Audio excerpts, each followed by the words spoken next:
So hey guys, welcome back to my channel. তো আজকে তোমাদের জন্য ডেলি মতো ব্লগ নিয়ে চলে এসেছি। তো আজকে আমি দোকানে যাইনি, কারণ আজকে একটু বাড়ির মধ্যে পূজা আছে, তার কারণে যাইনি। এরপরে আমার ভাইটা এখানে সিধু নিয়ে খেলা করছে, তো এই খেলা করছে আমরা সবাই দেখছি আর হাঁটছি।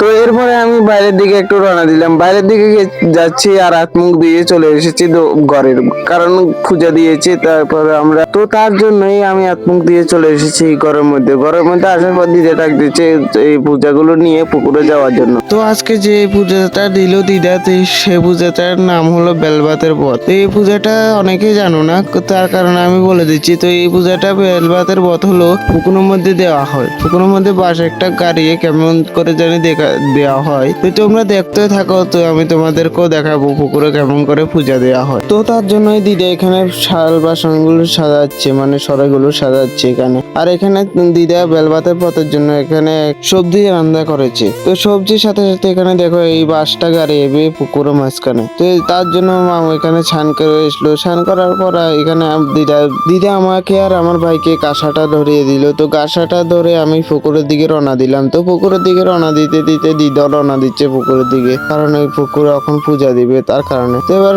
আমি আর দিদা পূজার থাল বাসন আর বাঁশটা নিয়ে চলে এসেছে। তো বাঁশটা নিয়ে যাচ্ছে পুকুরের যে জায়গাতে পূজা দিবে, তো সেই জায়গাতে। তো চলো গাইস, আমিও যাই, তোমাদেরকেও দেখাই। তো এই কারণে আমি পুকুরে ঘাটে দিয়ে নেমে গেলাম। নেমে তারপরে আমি রওনা দিলাম যেখানে পূজা দিবে সেখানে। তো এখানে আনার পর ধূপবাতি দিল অনেকটাই, তারপরে বাঁশটা গেড়েলো, গাড়ার পরে এখানে প্রসাদ গুলো দিল, তারপরে মোমবাতি আর ধূপ দিয়ে দিল। তো ধূপটা রাখার পরে এখানে পূজা টুজা দিল। পূজা দেওয়ার পরে জল ছিটকা মারলো চারোদিকে। তো চারোদিকে জল ছিটকা মারার পর পিছন দিয়ে তারপরে আবার রওনা দিল বাড়ির উদ্দেশ্যে। তো বাড়ির উদ্দেশ্যে আমিও বাইকে নিয়ে রওনা দিলাম বাড়ির উদ্দেশ্যে। তো পুকুরের দিকে আবার সেম ভাবে যাচ্ছি পুকুরের মধ্যে দিয়ে। তো পুকুরের মধ্যে যেতে যেতে আবার নশার করে নিলাম। তো আমিও নশার করে নিলাম আর আমার ভাইকেও নশার করিয়ে দিলাম। তারপরে আবার পুকুরের দিয়ে রওনা দিচ্ছি। তো রওনা দেওয়ার পথে আমিও ভাইয়ের সাথে মজা করতে করতে আমি বাড়ির দিকে চলে এসেছি। বাড়ির দিকে আসার পর দাদুর কাছে কোলে দিয়ে তাকে, তো আমাকে প্রসাদ খাওয়ার জন্য ডেকেছে দিদা। তো প্রসাদটা পাচ্ছে এখানে। তো প্রসাদটা পাওয়ার পরে আমার ভাইটা এখানে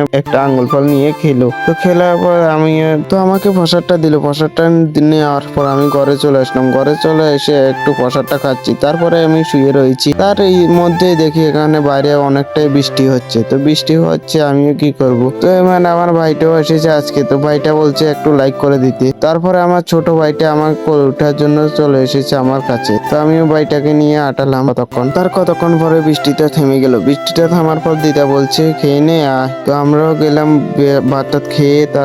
তারপর বাজারের দিকে আসলাম। বাজারের দিকে আসার পর খরচ টরচ করে নিয়ে আবার বাড়ি চলে যাই। তো গাইস, আবার নেক্সট ব্লগে দেখা হবে। ততক্ষণ বাই গাইস।